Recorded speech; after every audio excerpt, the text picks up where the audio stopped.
Hello, everybody. It's Anthony Cumia, and we're whipping out free speech. Just whipping it right out. How you doing? Today, I want to talk a little bit about Hollywood. Da da da da da da da.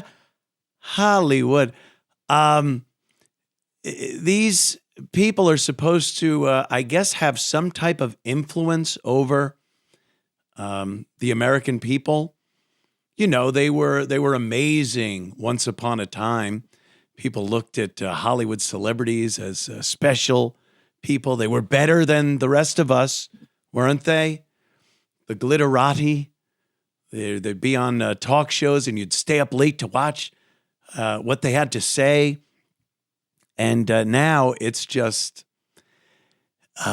you listen to them, and they're destroying their legacy. Their film legacy, music legacy. And I just have a couple here I want to kind of comment on. Bob De Niro, of course. Bob, I call him Bob. Robert De Niro. He's called Trump a racist, abusive coward, an idiot. And he has said he wants to punch him. He did the whole, he's a mutt. I'll take him out back. Bobby, the old tough guy, Jimmy Conway from Goodfellas, that isn't you anymore. No one thinks of you like that. You're not a tough guy. He's one that has really destroyed his film legacy. Just amazing films over the course of the years. You still watch him, but every time you put on one of his movies, you just go like, oh, this guy. And you remember, how great he was. And it's tainted by what an asshole Robert De Niro is. Another one, author Stephen King.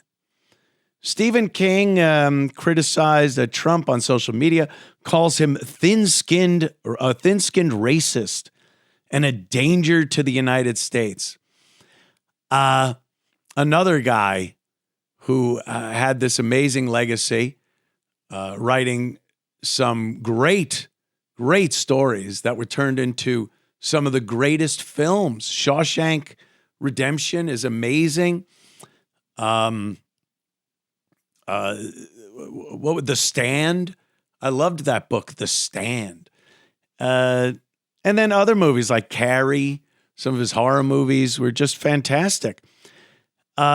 Legacy destroyed. And it is affecting him as far as dollars and cents go, because he just put out a movie based on one of his stories, and it just tanked. Just completely tanked. The Shining, you look at The Shining. His version stunk. Kubrick's version was amazing. Stephen King never knew to just give your story away and leave it alone. Every movie based on one of his books that he had something to do with was garbage. And every other movie that he just kind of gave his story to a writer that punched it up or changed it a little, director like Stanley Kubrick, just made amazing movies out of his stories. So yeah, sit back, enjoy the money and the notoriety, and keep your yap shut.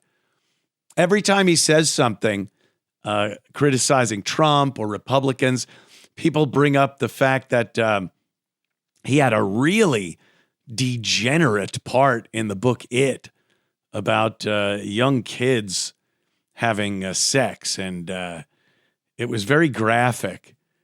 And yeah, he's a writer, but how do you come up with shit like that, Stephen? Rosie O'Donnell, we all know Rosie O'Donnell has a personal vendetta against Donald Trump. One of the greatest moments in debate history was when Donald Trump was asked, had he called women things like slob. The accusation was that he calls women slobs.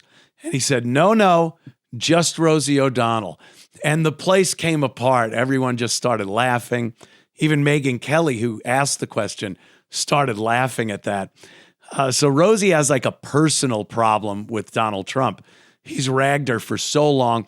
I think, in my opinion, Rosie seems like a person that has mental issues, mental problems. But she calls him a pedophile. She obviously the usual racist nonsense. She went off to Ireland after he was elected this time around.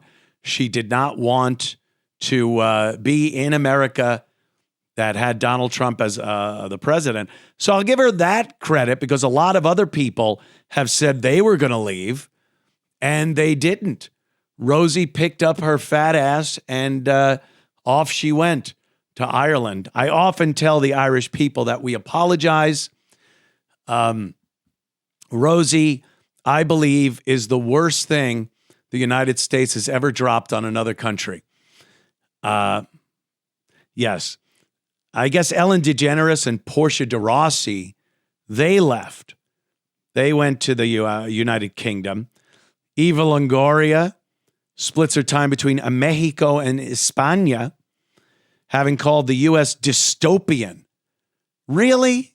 Is it really dystopian? And the things that are dystopian about America has to do with things the left have done, the policies of the Democrats and the ridiculous left wing. James Cameron, he's based in New Zealand. I don't know. Was that really? He has no plans to return to the U.S., observing a turn away from everything decent in the country. James Cameron hasn't really spoke up enough to ruin his legacy. He's made some amazing movies. Barbara Streisand and Sharon Stone both had mentioned considering moving away to other countries if Trump won, but I guess they haven't. But Rosie picked up and left. Oh, and by the way, when she left her adopted daughter here in the United States in a jail cell. She adopted her when she was very young. Think Joan Crawford, like Mommy Dearest, her young daughter Tina. If you watch the amazingly hilarious movie Mommy Dearest, she just adopted her as kind of publicity thing, as a thing, a little tchotchke, a pocketbook dog, but only it's a child. So Rosie had a daughter that she adopted when she was very young and raised her in an environment that I can't imagine how horrific it would be. A mother like Rosie, her outspoken lesbian relationships, and the daughter ended up becoming a drug addict, got in a lot of trouble, and went to jail. And Rosie, the adopted mother, really getting in there, really taking responsibility and saying, maybe I made some mistakes raising this child. And she did the right thing, picked up everything and moved thousands of miles away to another country, leaving that daughter in jail. You're noticing a little trend here that these people, these celebrities that we celebrate and they tell you how to live your life, that they are pieces of shit. Are you putting that together? I hope so. And then we have our late night guys, Jimmy Kimmel, Stephen Colbert, and Seth Meyers. Late night television has just turned into more of the propaganda machine of the left that the mainstream media is, the what they call news. These hosts go out there on a nightly basis and just try to pound the left-wing agenda into the viewers' heads. And the result have been record low ratings. No one is watching Jimmy Kimmel, Stephen Colbert, or Seth Meyers. It's a bore fest, first of all. Secondly, people don't want to be sit down in front of a TV and be chastised and yelled at and having a finger shaked in their face about how horrible they are because they support a certain politician or political party or ideology. So, they've just constantly criticized Trump and the Republicans, and low ratings. Colbert is canceled already. He's just riding out the rest of the deal. And Jimmy Kimmel was suspended. His ratings were terrible. He had a ratings bump when he came back from that suspension over the Charlie Kirk comments. And then he's right back down in the crapper as far as the ratings go. So they had a little bump, and now back to no one cares. And Seth Meyers, no one would even know who Seth Meyers is. If you did one of those things where you walked around the street and you said, hey, who is Seth Meyers? They'd be like, I don't know. Is that the actor from Superbad or something? They wouldn't even know. Cher. Now we're talking about real relevant people in the celebrity world. Real wonderful, relevant people. Cher has said Trump is a loudmouth bigot. Didn't she sing a song called Half Breed? She had a hit song called Half Breed about a woman who was half white and half Indian. And she went out on stage, not an ounce of American Indian blood in her, on a horse. I remember this video from the 70s, on a horse that looked like it was drugged to the hilt, dressed in Indian garb, but, sexy, with a little bikini top and bikini bottom and feathers in her hair and her. Look, even I know it was a different time. I get it. But you want to play that game of being a bigot, let's look at some of the things you've done over the course of the years. And that, I think, goes hand in hand with people like Jimmy Kimmel, who have done blackface. And, then there's Mark Ruffalo, Kerry Washington, and Glenn Close. The trifecta of imbeciles. Mark Ruffalo is always good. He's always got time to protest and give his take, his intelligent, educated take on things that are going on. And it's always the same. Yes, racist, this, that, the other thing. Just a typical uninformed lib. These three actors, Mark Ruffalo, Kerry Washington, and Glenn Close, joined the No Kings movement to protest Trump's actions, denouncing them as dictatorial. Oh, it's a dictatorial. Oh, gosh. Do these idiots understand that if Trump was a fraction of the dictator they profess that he is, they would not be allowed to say what they say? They wouldn't be allowed to have these giant protests. It's their right to do it. And Donald Trump and everyone else that could stop them, or that wouldn't stop them because they are constitutionally protected.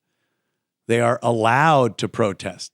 If any dictator worth his salt was doing a little dictating, they wouldn't allow people to badmouth them and protest against them. Donald Trump has never stomped on these people's rights. So if he is a dictator, Trump is one crappy dictator. And then Jane Fonda, Hanoi Jane, as she's still called decades later, the activist actress has continued to speak out against Trump's policies, especially regarding social issues, at events like the SAG Awards, the Screen Actors Guild Awards, another one of these award show dinosaur things that they put on to pat each other on the back and tell each other how marvelous they are, get up to the podium to accept a worthless award, and badmouth the United States of America, patriots, and politicians that they don't agree with. And Jane Fonda, as we know, photographed with her buddies, the North Vietnamese, back during the Vietnam War, when young American men were dying over there in Southeast Asia. She was photographed and videoed, filmed, sitting on an anti-aircraft gun, a North Vietnamese anti-aircraft gun that was used to shoot down American pilots who were either killed or put into POW camps in North Vietnam. That the horror stories to this day continue and just chills down your spine.